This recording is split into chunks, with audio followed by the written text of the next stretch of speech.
Welcome to study go with Zeenat. आज इस video में हम भारतीय न्याय संहिता का चैप्टर नंबर 2 कवर करेंगे, जिसमें पनिशमेंट के बारे में काफी सारी चीजें बताई गई हैं, इसलिए इस चैप्टर का नाम ही पनिशमेंट है।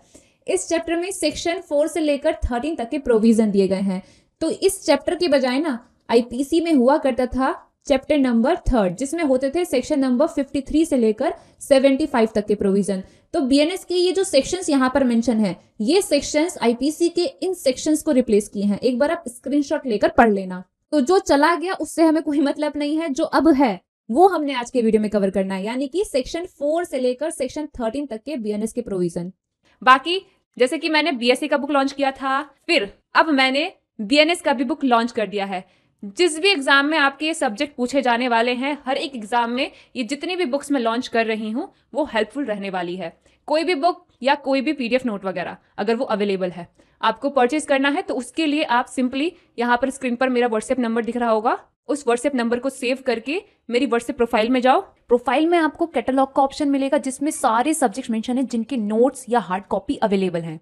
जो भी सब्जेक्ट इन फ्यूचर में लॉन्च करूंगी वो आपको इसी कैटलॉग में मिलेंगे, और इसके अलावा उनके बारे में ना update Telegram channel study go with Zeenat पर भी प्रोवाइड करी जाएगी। इसलिए मेरा Telegram channel study go with Zeenat जरूर ज्वाइन करें, क्योंकि सारी चीज़ों की अपडेट मैं अपने चैनल से रिलेटेड, लीगल चीज़ों से रिलेटेड वहीं पर आपको प्रोवाइड करती हूँ। और ऐसे बढ़िया बढ़िया कंटेंट के लिए मेरा यूट्यूब चैनल जरूर सब्सक्राइब कर लेना। तो चलिए शुरू करते हैं आज का वीडियो। सबसे पहले सेक्शन 4 बीएनएस का ये चीज क्लियर करता है कि बीएनएस में ना आपको सिर्फ 6 तरह की ही पनिशमेंट देखने को मिलेंगी। पहले ना 5 होती थी, बट इन्होंने एक ऐड की है यहाँ पे कम्युनिटी सर्विस वाली, इसलिए अब 6 तरह की पनिशमेंट्स आपको देखने को मिलेंगी बीएनएस में। तो ये जो 6 तरह की पनिशमेंट्स हैं, इनके लिए एक शायरी पेश है। सोचा नहीं था कि प्यार का अंजाम कुछ ऐसा होगा, मौत नहीं आएगी लेकिन हर पल मौत आने जैसा होगा। आजीवन कैद में साथ रहने का किया था हमने वादा, चाहे वो कैद सरल होता या कठोर होता आधा। एक दिल ही तो था जो अपना था, वो भी तूने जब्त कर लिया। चुराई गई संपत्ति का कोई जुर्माना भी नहीं दिया। अब ये जिंदगी यूं ही गुजर जाएगी, जो बची कुची लाइफ है उसमें कम्युनिटी सर्विस ही की जाएगी। तो ये ना 6 तरह की पनिशमेंट्स हैं यहाँ पे। पहला डेथ पेनल्टी, दूसरा इम्प्रिजनमेंट फॉर लाइफ, तीसरा इम्प्रिजनमेंट की सजा जो कि रिगरस कठोर हो सकती है, हार्ड लेबर वाली, और जो कि सिंपल हो सकती है। चौथा फॉरफीचर ऑफ प्रॉपर्टी, प्रॉपर्टी का जब्त किया जाना। पांचवा फाइन वाली सजा। छठा कम्युनिटी सर्विस। इनको ना अभी हम एक एक करके खोल खोल के पढ़ेंगे। पहले ये जान लो कि कौन कौन से क्रिमिनल कोड कौन कौन से पनिशमेंट का सेंटेंस दे सकते हैं। हम भारतीय नागरिक सुरक्षा संहिता में ये चीज पढ़ते हैं कि कितने क्रिमिनल कोड होती हैं। अब वो कौन कौन से सेंटेंस पास कर सकते हैं ये भी पता होना चाहिए। तो सबसे पहले भारतीय नागरिक सुरक्षा संहिता के सेक्शन 22 सबसेक्शन 1 में ये कह रहे हैं कि जो हाई कोर्ट्स होती है ना, वो कोई भी सेंटेंस दे सकते हैं, बट शर्त यह है कि वो लॉ ने ऑथोराइज किया हो। फॉर एग्जाम्पल, जैसे कि कोई एक्स ऑफेंस है, उसके लिए बीएनएस में पनिशमेंट लिखी हुई है डेथ पेनल्टी या फिर एलआई। तो यहाँ पे हाई कोर्ट या तो वो डेथ पेनल्टी दे सकती है या फिर एलआई दे सकती है। लेकिन अगर डेथ पेनल्टी किसी ऑफेंस के लिए पनिशमेंट के रूप में प्रेस्क्राइब नहीं है, लॉ ने प्रेस्क्राइब नहीं किया हुआ है, ऑथोराइज नहीं किया हुआ है, तो खुद से वो उस ऑफेंस के लिए डेथ पेनल्टी नहीं दे सकती है। आई होप आपको इस चीज का मतलब समझ में आ गया होगा। सेकेंडली, सेक्शन 22 का सबसेक्शन 2 ये कहता है कि जो सेशन और जो एडिशनल सेशन जज होते हैं कोर्ट ऑफ सेशन में, वो भी कोई भी सेंटेंस पास कर सकते हैं, बट वो बाय द लॉ ऑथोराइज होनी चाहिए। लेकिन एक चीज है, अगर वो डेथ सेंटेंस पास करना चाह रहे हैं तो वो डेथ सेंटेंस कंफर्म होने के लिए जाती है हाई कोर्ट के पास। जब हाई कोर्ट उसको कंफर्म कर देता है तभी वो डेथ सेंटेंस एग्जीक्यूट की जाती है। नेक्स्टली, सेक्शन 23 सबसेक्शन 1 ये कह रहा है कि जो चीफ जुडिशियल मजिस्ट्रेट होता है वो 7 साल तक के कारावास की सजा पास कर सकता है, और कितना फाइन लगा सकता है ये मेंशन नहीं है। वहीं magistrate of first class maximum 3 साल तक की पनिशमेंट, या फिर 50,000 रुपए तक का फाइन, या फिर दोनों, या फिर कम्युनिटी सर्विस, ये कुछ सेंटेंसेस हैं जो इन्फ्लिक्ट कर सकते हैं। वहीं जो मजिस्ट्रेट ऑफ सेकंड क्लास होता है वो सिर्फ 1 साल तक की ही, या फिर 10,000 रुपए तक के फाइन की ही, या फिर दोनों, या फिर कम्युनिटी सर्विस, ये सेंटेंसेस इन्फ्लिक्ट कर सकते हैं। तो यहाँ पर ये चीज तो आपको क्लियर है कि कौन सा क्रिमिनल कोड कौन सी पनिशमेंट को सेंटेंस के रूप में पास कर सकता है। अब हम एक एक करके सारी की सारी 6 की 6 जो पनिशमेंट है वो पूरा डिटेल में डिस्कस करेंगे। सबसे पहले बारी आती है डेथ सेंटेंस की, जिसको हम कैपिटल पनिशमेंट भी कहते हैं। और जिस भी ऑफेंस के लिए डेथ सेंटेंस पनिशमेंट प्रिस्क्राइब की गई है बीएनएस में, वो ऑफेंस भी कैपिटल ऑफेंस कहलाता है। एंड कैपिटल पनिशमेंट ये वर्ड डिराइव हुआ है लैटिन वर्ड कैपिटलिस से, जिसका मतलब होता है कंसर्निंग द हेड, जो कि डेथ पेनल्टी को इंडिकेट करता है। और ये सबसे ज्यादा सिवियर फॉर्म है पनिशमेंट का, और इन्फ्लिक्ट किया जाता है हीनियस क्राइम्स में, जो बहुत ज्यादा गंभीर प्रकृति के क्राइम होते हैं। और भारतीय न्याय संहिता के section 65 subsection 2, section 66, section 70 subsection 2, section 71, section 103, section 104, section 107, section 109 subsection 2, section 111 subsection 2, section 113 subsection 2, section 140 subsection 2, section 147, section 160, section 230 subsection 2, 310 subsection 3। इन सेक्शंस में जो ऑफेंसेस बता रखे हैं उनके लिए एक पनिशमेंट आपको डेथ पेनल्टी भी देखने को मिलेगी। और एक पॉइंट आप नोट करना, Jagmohan versus state of UP के केस में for the first time death sentence की कॉन्स्टिट्यूशनल वैलिडिटी को चैलेंज किया गया था सुप्रीम कोर्ट में।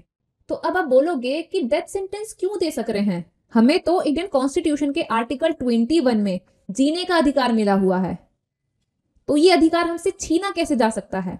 बट आगे ये भी तो लिखा है subject to the procedure established by law, यानी कि अगर जो साउंड प्रिंसिपल्स ऑफ लॉ हैं, जो लीगल प्रोविजन सेटअप कर दिए गए हैं, उनके अकॉर्डिंग ये चीज की जाती है, तो ये राइट टू लाइफ का जो फंडामेंटल राइट है आर्टिकल 21 में, उसके अगेंस्ट नहीं होगी। एंड जिस प्रोसीजर को एडॉप्ट करके डेथ सेंटेंस तक पहुंचा जा रहा है, डेथ सेंटेंस एग्जीक्यूट की जा रही है, वो एकदम फेयर एंड रीजनेबल होना चाहिए। उसमें नेचुरल जस्टिस के जो प्रिंसिपल्स हैं उनका भी पालन किया गया होना चाहिए। ये कहा गया था Maneka Gandhi versus Union of India के केस में, नोट कर लेना। इसीलिए जो डेथ पेनल्टी इंपोज की जाती है या कोई और भी पनिशमेंट इंपोज की जाती है, तो वो कॉन्स्टिट्यूशनल होती है, वो फंडामेंटल राइट्स को वायलेट नहीं करती है। बट शर्त यह है जो fair and reasonable legal procedure establish हो रखे हैं उन्हीं के अकॉर्डिंग वो चीज की गई हो।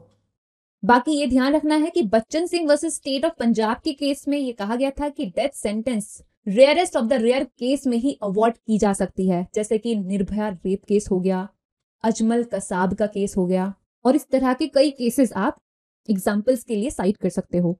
इसके अलावा मच्छी Singh versus state of Punjab के केस में बच्चन सिंह के केस में जो रूलिंग दी गई थी उसको रीअफर्म करते हुए rarest of the rare cases के कुछ क्राइटेरिया स्पेसिफाई किए गए थे, जिनमें से कुछ ये भी थे कि पर्टिकुलरली जो ग्रूसम और मॉरली शॉकिंग और एक्सट्रीमली डिसप्रपोर्शनेट या फिर कह लो एक्सेप्शनली सिवियर क्राइम होते हैं उनको माना जाता है rarest of the rare case. इसके अलावा जो इनोसेंट चिल्ड्रन का, वल्नरेबल विक्टिम्स का मर्डर्स वगैरह किया जाता है जिससे सोसाइटल आउटरेज कॉज हो जाता है, इस तरह के केसेस भी rarest of the rare case में फॉल होते हैं। तो बस ध्यान ये रखना है कि death penalty rarest of the rare case में ही अवॉर्ड की जाती है। और डेथ पेनल्टी कौन अवॉर्ड कर सकता है, हमने पढ़ा है सेक्शन 22 सबसेक्शन 1 में कि हाई कोर्ट कोई भी सेंटेंस पास कर सकता है, बट वो बाय द लॉ ऑथराइज की गई हो। तो अगर किसी ऑफेंस के लिए डेथ पेनल्टी दी जा सकती है तो high court of course death penalty award कर सकता है। सिमिलरली सेशन जज एंड एडिशनल सेशन जज भी डेथ पेनल्टी अवॉर्ड कर सकते हैं। कोई भी सेंटेंस जो कि लॉ के द्वारा ऑथराइज है वो अवॉर्ड कर सकते हैं। लेकिन डेथ पेनल्टी जब भी अवॉर्ड करते हैं वो कंफर्म होनी चाहिए, उसको कंफर्मेशन मिलना चाहिए हाई कोर्ट के द्वारा, तभी जाके वो एग्जीक्यूट की जा सकती है। सेक्शन 393 सबसेक्शन 3 भारतीय नागरिक सुरक्षा संहिता का ये कहता है कि जब भी किसी ऐसे ऑफेंस का कन्विक्शन दिया जाता है जो कि पनिशेबल है डेथ से और अल्टरनेटिवली लाइफ इम्प्रिजनमेंट से या फिर alternatively imprisonment for any terms के लिए, तो जजमेंट में ना स्पेशल रीजंस लिखे होने चाहिए कि उस ऑफेंस के लिए जिसके लिए कोई और अल्टरनेटिव पनिशमेंट दी जा सकती थी आपने डेथ सेंटेंस ही क्यों अवॉर्ड की। वहीं सेक्शन 393 का सबसेक्शन 5 ये चीज क्लियर करता है कि जब डेथ सेंटेंस अवॉर्ड की जाती है तो जजमेंट में ये डायरेक्शन भी दिया जाना चाहिए कि कन्विक्टेड पर्सन को तब तक लटकाया जाए जब तक कि वो मर नहीं जाता। तो ये लाइन आपने ध्यान रखनी है और सेक्शन 393 का सबसेक्शन 5 आपने ध्यान रखना है क्योंकि ये एग्जाम में पूछा जाता है। और सेक्शन 407 सबसेक्शन 1 भारतीय नागरिक सुरक्षा संहिता में ये कह रखा है कि कोर्ट ऑफ सेशन जब डेथ सेंटेंस पास करता है तो उसको वो कंफर्मेशन के लिए भेजना चाहिए हाई कोर्ट के पास। उसी के बाद देखा जाएगा कि उसको एग्जीक्यूट करना है या नहीं। अब ये मान के चलो कि हाई कोर्ट ने ना डेथ सेंटेंस कंफर्म कर दी है, तो अब यहाँ पर as per section 453 court of session death sentence को एग्जीक्यूट करने के लिए ब्लैक वारंट इशू करेगा या फिर अदर स्टेप लेगा, जो भी मतलब जरूरी है। सेक्शन 454 ये कह रहा है कि अगर मान लो हाई कोर्ट ने ही डेथ सेंटेंस पास की थी अपील में या रिवीजन में, तो तब उसको भी एग्जीक्यूट करने की जिम्मेवारी रहती है कोर्ट ऑफ सेशन की, और इस चीज के लिए वो इशू करता है ब्लैक वारंट। और जैसा कि वो पर्सन जिसको कन्विक्शन मिला है डेथ सेंटेंस का अपील कर सकता है सुप्रीम कोर्ट में, इसीलिए सेक्शन 455 भारतीय नागरिक सुरक्षा संहिता में डेथ सेंटेंस के एग्जीक्यूशन को पोस्टपोन करने के लिए प्रोविजन दे रखा है।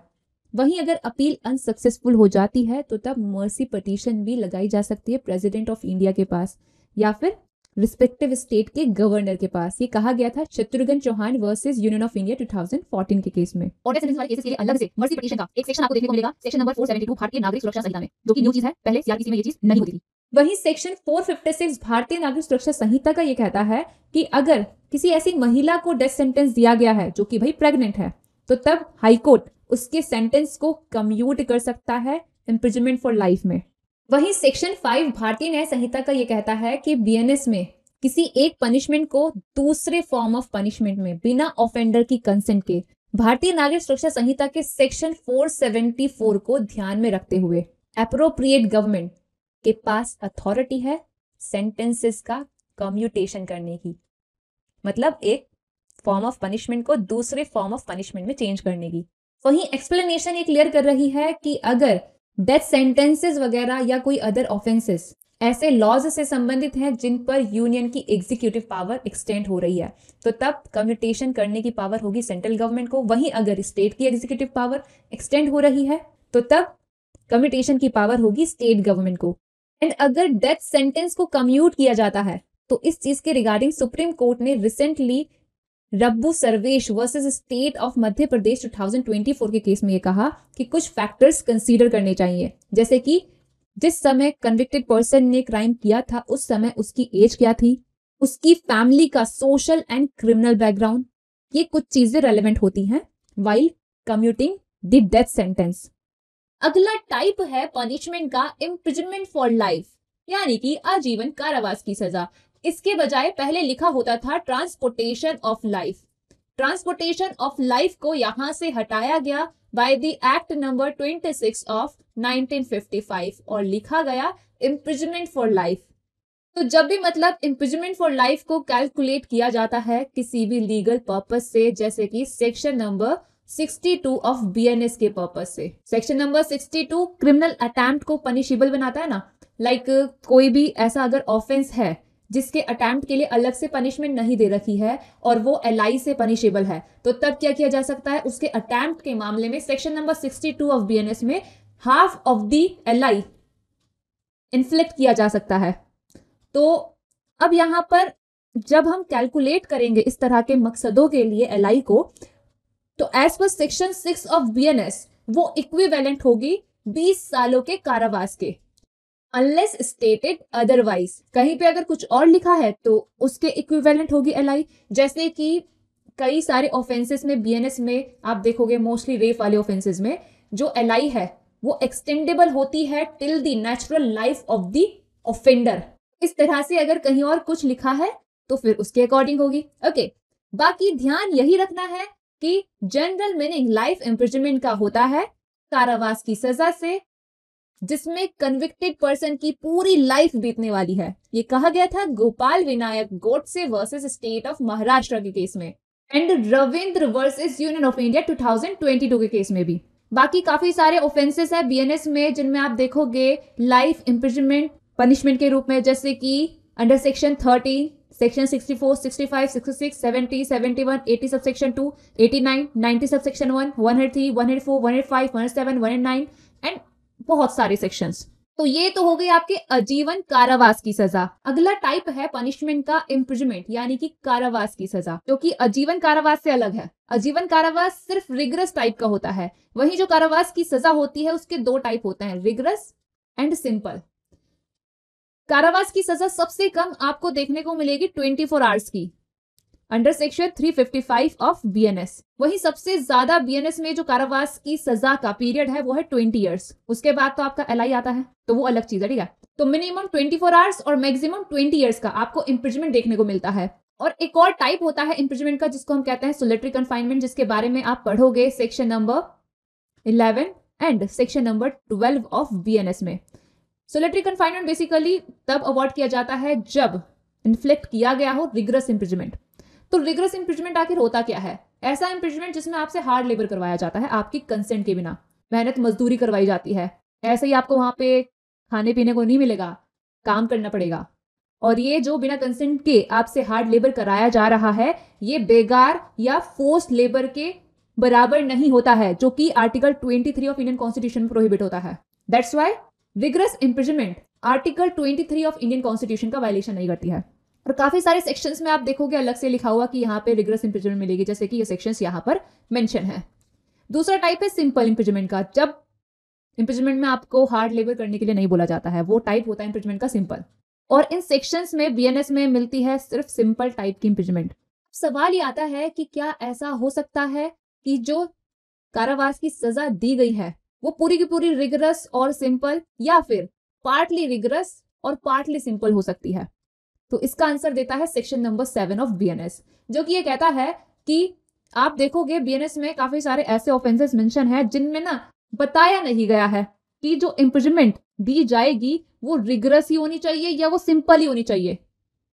तो फिर क्या वहां पे लिखा है ना, इम्प्रिजमेंट ऑफ ईदर डिस्क्रिप्शन, जिसका मतलब है कि रिगरस भी अवॉर्ड कर सकती है कोर्ट, सिंपल भी अवॉर्ड कर सकती है कोर्ट, का डिस्क्रिप्शन है। तो कोर्ट यहां पर ऐसे इम्प्रिजमेंट के केस में पूरी की पूरी इम्प्रिजमेंट को रिगरस अवॉर्ड कर सकती है, या पूरी की पूरी इम्प्रिजमेंट को सिंपल अवॉर्ड कर सकती है, या फिर ऐसा कर सकती है कि पार्टली रिगरस और पार्टली सिंपल दोनों का मिक्सअप टाइप का इम्प्रिजमेंट इन्फ्लिक्ट कर सकती है। जैसे कि आप पढ़ोगे सेक्शन नंबर 117 सबसेक्शन 2 में ग्रीवस हर्ट के लिए लिखा है punishment imprisonment of either description extendable up to 7 years का।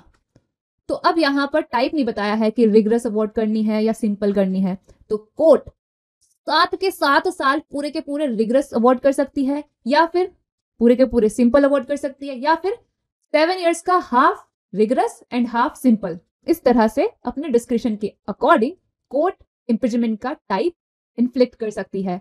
वहीं अगर किसी सेक्शन में स्पेसिफिकली लिखा है कि सिंपल इम्प्रिजमेंट ही दी जानी चाहिए या फिर लिखा है कि रिगरस इम्प्रिजमेंट ही दी जानी चाहिए, तो तब अकॉर्डिंगली वही कोर्ट अवॉर्ड करेगी। ओके, अगला टाइप है पनिशमेंट का फॉर फीचर ऑफ प्रॉपर्टी। इस तरह की जो पनिशमेंट है आपको देखने को मिलेगी under section 154, 155 and 203 of BNS.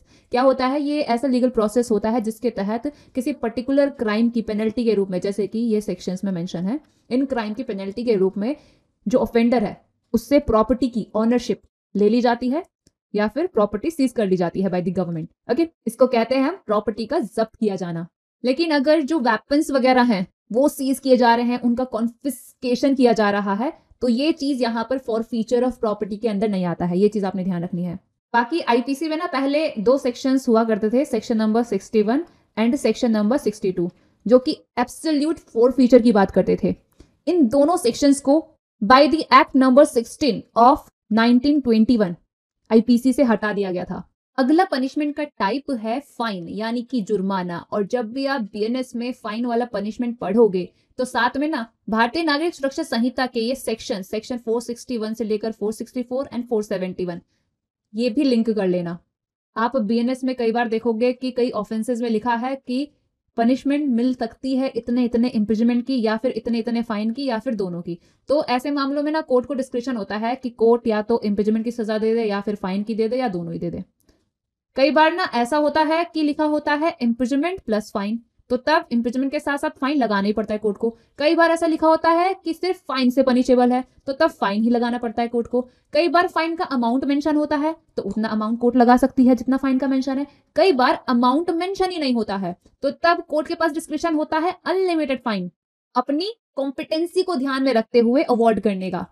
But वो अनलिमिटेड फाइन बहुत ज्यादा भी नहीं होना चाहिए, बहुत ज्यादा एक्सेसिव भी नहीं होना चाहिए। ये कहता है section number 8 subsection 1 of BNS. और ये भी देख लो कि सबसे कम अमाउंट का फाइन जो बीएनएस में मेंशन है वो अब है सिर्फ 200 रुपीज का, और सबसे ज्यादा जो फाइन की अमाउंट देखने को मिलती है बीएनएस में वो है 10 लाख, जो कि मैंडेटरी है कि मिनिमम इतनी लगानी है अंडर सेक्शन 111 सबसेक्शन 2 क्लोज ए। 10 लाख से ऊपर भी जा सकती है। अब सेक्शन 8 अगर हम देखें बीएनएस का, जिसमें जो सबसे पहली बात कह रखी है हम ऑलरेडी डिस्कस कर चुके हैं, कह रहे हैं कि कहीं पर भी बीएनएस में अगर फाइन का अमाउंट नहीं बताया गया है तो कोर्ट अपने डिस्क्रिप्शन के अनुसार कितना भी फाइन लगा सकती है, अनलिमिटेड फाइन लगा सकती है। बट वो फाइन एक्सेसिव नहीं होना चाहिए, औकात से बिल्कुल बाहर फाइन लगा दे, ऐसा नहीं करना है। बहुत सारे फैक्टर्स होते हैं, उनको ध्यान में रखते हुए ही फाइन लगाना है।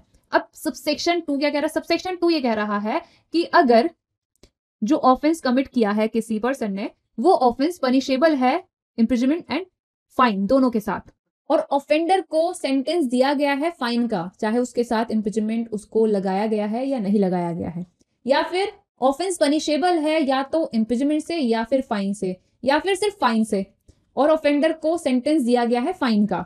तो अब यहाँ पर कोर्ट के पास ये अथॉरिटी है कि जब वो ये जजमेंट देगी ना कन्विक्शन का, तो उसमें वो ये स्टेट करेगी कि भाई कल के दिन ये जो फाइन आप पे लगाया गया है आप पे नहीं करोगे, तो तब फाइन ना पे करने की दशा में जो कारावास की सजा आपको काटनी होगी, वो सजा उस इम्प्रिजनमेंट के इन एडिशन होगी जो कि सब्सटेंटिव इम्प्रिजनमेंट उस ऑफेंस के लिए लगाई जा सकती है, या फिर ये कह लो कि जिसको कम्यूट किया जा सकता है, उस सब्सटेंटिव इम्प्रिजनमेंट के इन एडिशन होगी वो कारावास की सजा जो कि काटनी पड़ेगी फाइन ना पे करने की दशा में।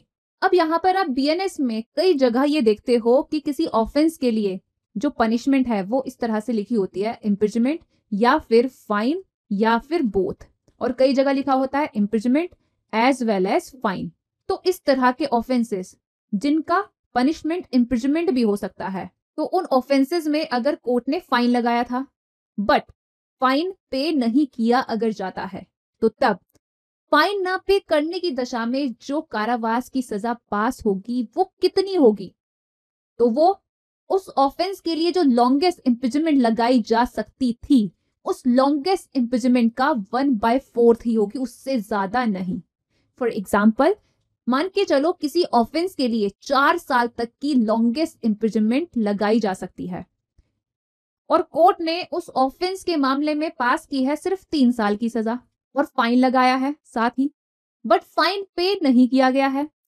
तो अब फाइन ना पे करने की दशा में इस सब्सटेंटिव इम्प्रिजनमेंट के साथ साथ जो कारावास की सजा लगाई जाएगी वो इस लॉन्गेस्ट इम्प्रिजनमेंट का 1/4 से ज्यादा की नहीं होगी। 4 इयर्स का 1/4 होता है 1 ईयर, तो यहाँ पे 3 साल की जो सब्सटेंटिव इम्प्रिजनमेंट इन्फ्लिक्ट की गई है उसके साथ साथ in default of payment of fine 1 साल की सजा और कोर्ट लगाएगी। जो imprisonment in default of payment of fine लगाई जाती है वो होती है in excess of any other imprisonment to which offender has been sentenced, और वो होती है उस ऑफेंस के लिए जो लॉन्गेस्ट इम्प्रिजनमेंट प्रिस्क्राइब है उसका 1/4, उससे ज्यादा नहीं। तो ये बात हो गई सेक्शन 8 के सबसेक्शन 3 की। इसके साथ साथ आप भारतीय नागरिक सुरक्षा संहिता का सेक्शन 24 एंड सेक्शन 25 भी लिंक कर लेना। अब यहाँ पर अब आपने मुझे एक क्वेश्चन का आंसर करना है। सेक्शन 117 सबसेक्शन 2 ऑफ बीएनएस में ग्रीवस हर्ट के लिए 7 साल की सजा प्रिस्क्राइब है प्लस फाइन। तो अगर कन्विक्टेड पर्सन जो फाइन उसके ऊपर इम्पोज किया गया है वो फाइन पे नहीं करता है, तो फाइन ना पे करने की दशा में सब्सटेंटिव इम्प्रिजनमेंट के इन एडिशन जो इम्प्रिजनमेंट उस कन्विक्टेड पर्सन को भुगतनी पड़ेगी वो कितनी होगी। सबसेक्शन 4 ये बता रहा है कि इन default of payment of fine जो इम्प्रिजनमेंट लगाया जा रहा है उसका टाइप क्या होगा। इन default of payment of fine या कम्युनिटी सर्विस जो इम्प्रिजनमेंट लगाया जाएगा depending upon the type of substantive imprisonment of that offence, वो रिग्रेस हो सकता है या फिर वो सिंपल हो सकता है। देखना पड़ेगा कि उस ऑफेंस के लिए जो इम्प्रिजनमेंट अवॉर्ड की जा सकती है उसका टाइप क्या हो सकता है। बीएनएस के सेक्शन नंबर 8 में जो सबसेक्शन 5 दिया गया है ये आईपीसी में होता था सेक्शन नंबर 67। तब वहां पर आपको एक तो ये कम्युनिटी सर्विस लिखा हुआ नहीं दिखता था, और ये 5,000 की जगह 50 रुपए लिखे होते थे, और 10,000 की जगह 100 रुपए। ठीक है, तो ये थोड़ा सा चेंजेस है। तो ये subsection 5 section number 8 of BNS का क्या कहता है? ये कहता है कि अगर कोई ऑफेंस सिर्फ फाइन से पनिशेबल है या फिर सिर्फ कम्युनिटी सर्विस से पनिशेबल है, और वो फाइन नहीं दिया जाता है या वो कम्युनिटी सर्विस नहीं परफॉर्म की जाती है जो कोर्ट ने ऑर्डर किया था, तो तब डिफॉल्ट की दशा में जो इम्प्रिजनमेंट लगाई जाएगी वो सिंपल होगी, और अगर जो फाइन इंपोज किया गया था वो 5,000 रुपए से कम का था, तो तब 2 महीने से ज्यादा की कारावास की सजा इन default of payment of that fine, जो सजा होगी वो 2 महीने से ज्यादा की नहीं होगी। वहीं अगर 10,000 रुपए से कम का था तो तब 4 महीने से ज्यादा की नहीं होगी, और बाकी मामलों में मतलब 10,000 रुपए से ऊपर वाले मामलों में 1 साल से ज्यादा की नहीं होगी। सेक्शन 8 का सबसेक्शन 6 बता रहा है कि इन default of payment of fine जो इम्प्रिजनमेंट की सजा काटने को बोला गया है वो कब खत्म होगी। तो पहला तो ये कह रहे हैं कि अगर फाइन पूरा का पूरा पे कर दिया जाता है या लिवाई कर दिया जाता है, वसूल लिया जाता है, तो वो टर्मिनेट हो जाएगी, खत्म हो जाएगी वो। वहीं अगर प्रोपोर्शनेटली फाइन पे किया गया है, लिवाई किया गया है, तो उसी प्रोपोर्शन में जो इम्प्रिजनमेंट है इन default of payment of fine impose की गई टर्मिनेट हो जाएगी।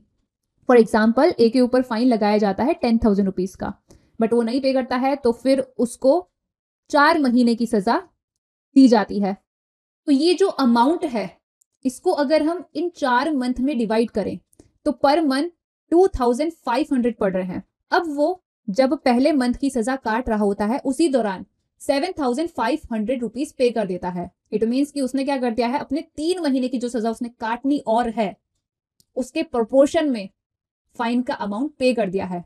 तो जैसे ही उसका 1 महीना इन 4 महीनों में से जो रह गया जिसके प्रोपोर्शन में उसने अमाउंट पे नहीं किया है, वो पूरा होने के बाद उसको रिलीज कर दिया जाएगा। सिर्फ 1 मंथ तक ही उसको इम्प्रिजनमेंट में रखा जाएगा। उसके बाद that imprisonment in default of payment of fine जो उसके ऊपर इंपोज की गई थी वो हो जाएगी टर्मिनेट। सेक्शन 8 का आखिरी सबसेक्शन यानी सबसेक्शन 7 ये क्लियर कर रहा है कि जो फाइन लगाया गया है वो पूरा या उसका कोई भी पार्ट जो पे करने से बच गया है, जिस दिन सेंटेंस पास हुई थी उस दिन से 6 साल के अंदर कभी भी वसूला जा सकता है, लिवाई किया जा सकता है।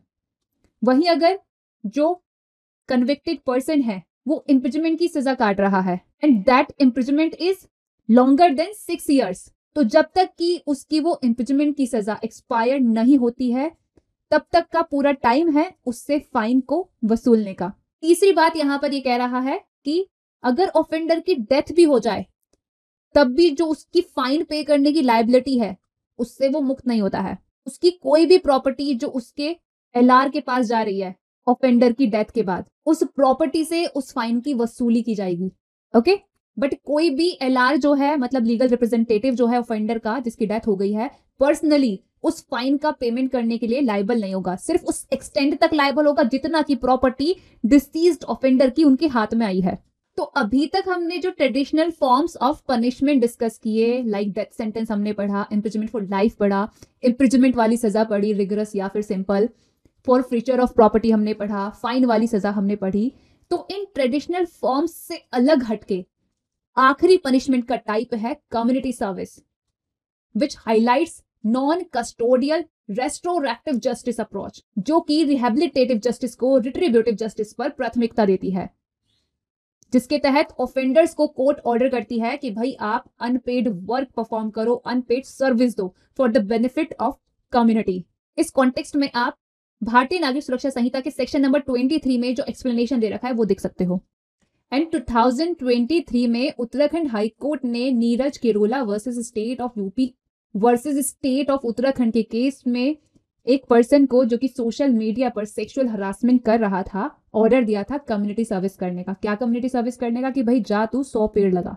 तो एक तो ये हो गया एग्जाम्पल कम्युनिटी सर्विस का। इसके अलावा क्या एग्जाम्पल्स हो सकते हैं, लाइक जो ऑर्फनेजेस होते हैं, अनाथ आले वगैरह, एल्डरली केयर होम्स होते हैं, एनिमल शेल्टर्स वगैरह होते हैं, वहां पे हेल्प करने का काम दिया जा सकता है, साफ सफाई करने का काम दिया जा सकता है।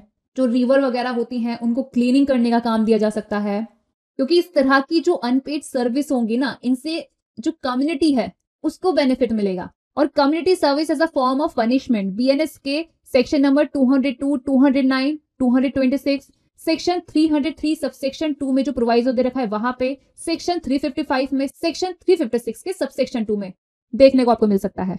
तो यहाँ पे आपके सारे पनिशमेंट के टाइप हो चुके हैं कंप्लीट। सेक्शन नंबर 9 बीएनएस का इंडियन कॉन्स्टिट्यूशन के आर्टिकल 20 क्लोज 2 में दिए गए डबल जेओपार्डी के अगेंस्ट प्रोटेक्शन को रिफ्लेक्ट करता है। सबसे पहली बात ये कहता है कि अगर कोई ऑफेंस कंसिस्ट करता है मल्टीपल पार्ट्स और हर एक मल्टीपल पार्ट उस ऑफेंस का अपने आप में ही एक ऑफेंस है, तो ऐसा नहीं करना है कि उन सभी ऑफेंसेस के लिए पनिशमेंट दे दी ऑफेंडर को, बल्कि उनमें से एक के लिए ही ऑफेंडर को पनिश किया जाना चाहिए unless specifically provided. For example, जो ए है वो जेड को ना 50 बार छड़ी से मारता है। हर एक बार का मारना अपने आप में ही एक ऑफेंस है। मान के चलो अगर छड़ी से मारते हैं तो 1 साल की सजा होती है, तो उन सभी के लिए अगर पनिश किया जाए तो इस हिसाब से 50 बार मारने पे 50 साल की सजा हो जाएगी ए को, तो ये तो बहुत ज्यादा है। तो इसलिए इस इंटायर बीटिंग को एक ही ऑफेंस कंसीडर किया जाएगा और उस ऑफेंस के लिए ए को पनिश किया जाएगा, ना कि हर एक इंडिविजुअल ब्लो के लिए। वहीं अगर ऐसा हो जाए कि जब ए जेड को मार रहा था, मीनवाइल वाई बीच में आ जाता है इसको रोकने के लिए, बट जो ए है वो वाई को भी मारने लगता है, तो अब यहां पे वाई को मारने के लिए अलग से पनिशमेंट के लिए ए लायबल होगा।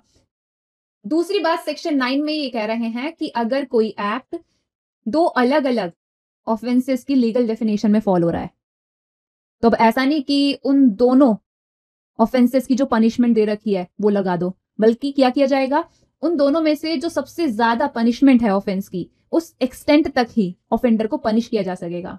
या फिर अगर ऐसा है कि सेवरल एक्ट हैं, उनमें से कोई एक अपने आप में ही इंडिविजुअल ऑफेंस बना रहा है और उन सभी सेवरल एक्ट को जब आपस में कंबाइन कर रहे हैं तो डिफरेंट ऑफेंस बन रहा है, तो ऐसा नहीं कि उन दोनों ऑफेंसेस का जो पनिशमेंट है वो लगा दें, बल्कि करना क्या होगा, उन दोनों में से जिस सिंगल ऑफेंस का सबसे ज्यादा पनिशमेंट है उस एक्सटेंट तक ही ऑफेंडर को पनिश किया जा सकेगा। ओके, फॉर एग्जाम्पल, कोई एक्ट 2 अलग ऑफेंसेस की लीगल डेफिनेशन में फॉल हो रहा है, जिनमें से एक ऑफेंस के लिए पनिशमेंट 5 साल की है और दूसरे की 7 साल की है, तो मैक्सिमम 7 इयर्स तक का ही ऐसे मामलों में ऑफेंडर को पनिशमेंट दिया जा सकता है इन टोटल, इससे ज्यादा का नहीं। ऐसा नहीं कि 5 और 7 दोनों मिला के इन्फ्लिक्ट कर दिया। तो ये हो गया आपका सेक्शन नंबर 9। आई होप आपको ये चीज अब क्लियर हो गई होगी कि किस तरह से ये सेक्शन डबल जेओपार्डी के अगेंस्ट प्रोटेक्शन देता है। सेक्शन नंबर 10 में डाउट का फायदा कन्विक्टेड पर्सन को दिया जा रहा है। कह रहे हैं कि जब जजमेंट देते टाइम जजमेंट में ये स्टेट किया जा रहा है कि ये ए एंड बी ये ऑफेंसेस समझ में आ रहे हैं हमें, इन दोनों में से समझ ये नहीं आ रहा है कि जो पर्सन गिल्टी हेल्ड हम कर रहे हैं कि उसने किया कौन सा ऑफेंस है। तो अब ये डाउट है, अब इस डाउट का फायदा कन्विक्टेड पर्सन को दिया जाएगा। देखा जाएगा कि इन दोनों ऑफेंसेस में से कम पनिशमेंट किसका है। जिस भी ऑफेंस का कम पनिशमेंट होगा वो कम पनिशमेंट ही ऑफेंडर को दिया जाएगा। ओके, अगर दोनों का सेम पनिशमेंट है तो तब दैट पनिशमेंट अप्लाई होगी। ओके, बट ध्यान ये रखना है कि यहां पर जो डाउट है वो इस बारे में है कि आखिर एक्यूज कौन से ऑफेंस के तहत गिल्टी होगा, इस बारे में नहीं है कि एक्यूज ने कोई ऑफेंस करा भी है या नहीं। और चार्ज लगाते टाइम जब डाउट आता है तो उसके लिए भारतीय नागरिक सुरक्षा संहिता के सेक्शन 244 में सॉल्यूशन मिलता है कि करना क्या है। वहीं अगर ऐसा हो जाए कि जिस ऑफेंस का चार्ज लगाया था उसके लिए नहीं बल्कि एक्यूज पर्सन पाया गया किसी और ऑफेंस का गिल्टी, तो जिस ऑफेंस का गिल्टी पाया गया जिसका उसके अगेंस्ट चार्ज नहीं लगा था, क्या उस ऑफेंस के लिए उसको कन्विक्ट किया जा सकता है? इसका आंसर भी आपको सेक्शन 244 ऑफ भारतीय नागरिक सुरक्षा संहिता में मिलेगा। तो एक बार ना ये वाला सेक्शन फटाक से भारतीय नागरिक सुरक्षा संहिता का चेक कर लेना। Section number 11, section number 12 solitary confinement के बारे में बात करते हैं, जो एक ऐसा इम्प्रिजमेंट है जो अच्छों को उनकी नानी याद दिला देता है। एहसास होता है ये कि भैया हमने ऐसा ऑफेंस करा ही क्यों जिसकी वजह से हमें सोलिटरी कन्फाइनमेंट में रखा गया है, प्रायश्चित होता है। इसलिए हम कहते हैं कि सोलिटरी कन्फाइनमेंट आधारित है रिट्रीब्यूटिव थ्योरी ऑफ पनिशमेंट पे। पनिशमेंट की काफी सारी थ्योरीज हमने एक वीडियो में डिस्कस करी थी, एक बार आप आई बटन पे चेक कर लेना, वो वीडियो आपको मिल जाएगा। तो सोलिटरी कन्फाइनमेंट में किया क्या जाता है, सोलिटरी कन्फाइनमेंट में प्रिजनर को बाहरी कॉन्टेक्ट से बिल्कुल अलग करके आइसोलेट कर दिया जाता है।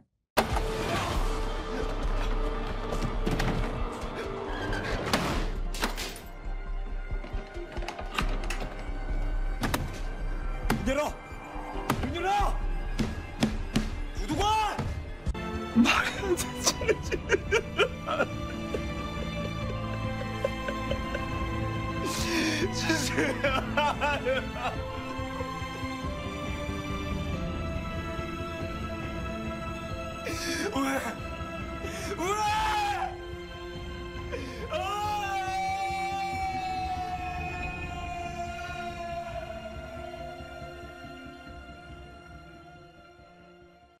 तरह की काल कोठरी में डाल दिया जाता है।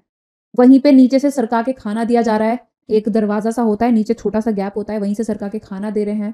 बाकी पूरा टाइम वो पर्सन कन्फाइनमेंट के अंदर ही है।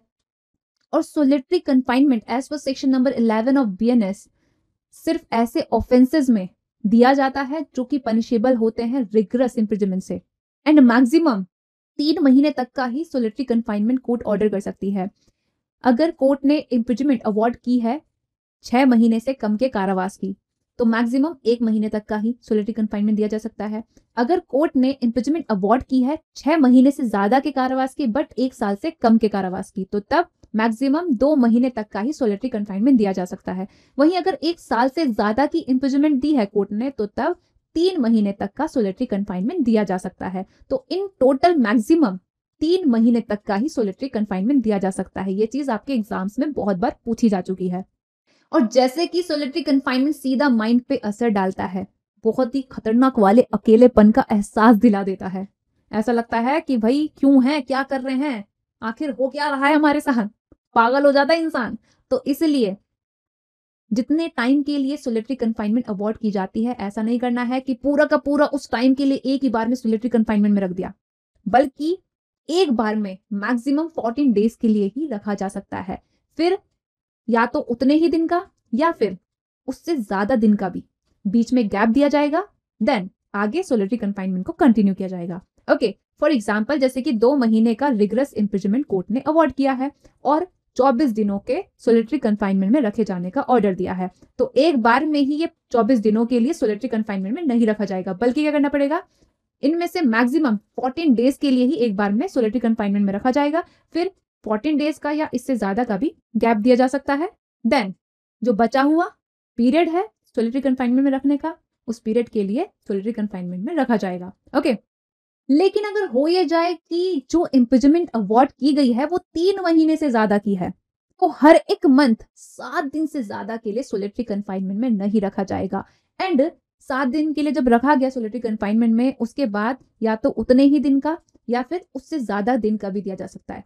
क्या दिया जा सकता है, बीच में गैप, फिर वापस से सोलिटरी कन्फाइनमेंट में रखा जाएगा। ओके, फॉर एग्जांपल जैसे कि हमें पता है सेक्शन नंबर 11 ऑफ बीएनएस में ये कह रहे हैं कि अगर 6 महीने से ज्यादा बट 1 साल से कम का इम्प्रिजनमेंट अवॉर्ड किया गया है, तो तब मैक्सिमम 2 मंथ का ही सोलिटरी कन्फाइनमेंट दिया जा सकता है। तो मान के ये चलो कि 11 महीने का रिगरस इम्प्रिजनमेंट अवॉर्ड किया गया है और कोर्ट ने सोलिटरी कन्फाइनमेंट दिया है 1.5 महीने का। तो ऐसा नहीं करना है कि एक बार में ही पूरे 1.5 महीने के लिए सोलिटरी कन्फाइनमेंट में रख लिया, बल्कि इन 11 महीनों में इस सोलिटरी कन्फाइनमेंट के पीरियड को डिवाइड करेंगे। कैसे, हर महीने मैक्सिमम 7 डेज के लिए ही सोलिटरी कन्फाइनमेंट में रखा जाएगा। उसके बाद बीच में गैप दिया जाएगा, या तो उतने ही दिन का या फिर उससे ज्यादा दिन का भी दिया जा सकता है। अब मान के चलो कि हुआ ये कि 21 जनवरी से लेकर 27 जनवरी तक 7 दिनों के लिए सोलिटरी कन्फाइनमेंट में रखा गया।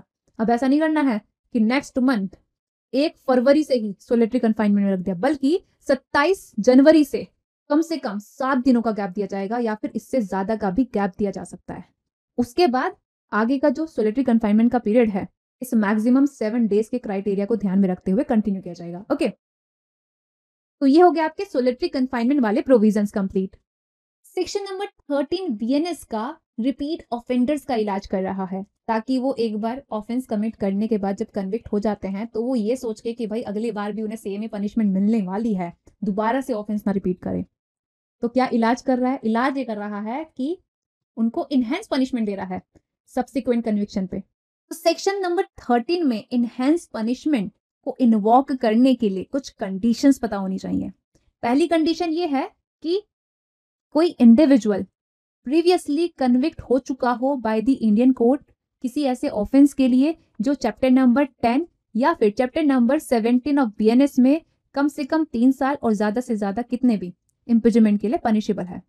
हमें इस चीज से कोई मतलब नहीं है कि उस कन्विक्टेड पर्सन को प्रीवियसली सजा कितनी मिली है, ये चीज आपने ध्यान रखनी है। दूसरी कंडीशन ये है कि वो इंडिविजुअल फिर से सिमिलर चैप्टर के तहत सिमिलर टाइप ऑफ पनिशमेंट से पनिशेबल ऑफेंस कमिट कर दिया हो।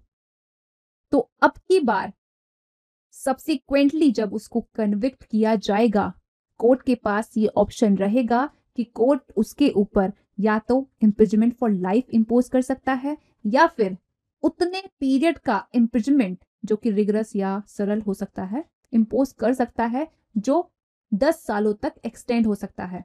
तो अब यहाँ पर आप लोगों के लिए क्वेश्चन है, आप ये मान के चलो मेरे को कन्विक्ट किया गया था under section 178 of BNS 6 months के इम्प्रिजमेंट के लिए, एंड जब मैंने अपनी ये सजा काट ली और मैं रिलीज हो गई जेल से, उसके बाद मैं कन्विक्ट होती हूँ under section 318 subsection 4 of BNS।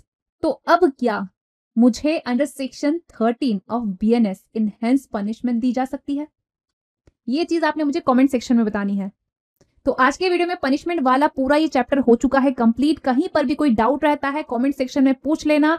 और अगर आपको BNS का बुक परचेस करना है या किसी भी सब्जेक्ट का आपको बुक या नोट्स वगैरह जो भी है वो परचेस करने हैं, तो उनको परचेस करने के लिए मेरा ये जो व्हाट्सएप नंबर आपको स्क्रीन पर दिख रहा है, इस नंबर को सेव करो, इसकी प्रोफाइल में जाओ, जो भी सब्जेक्ट परचेस करना है उसको सिलेक्ट करो और उसके बाद मुझे व्हाट्सएप करो।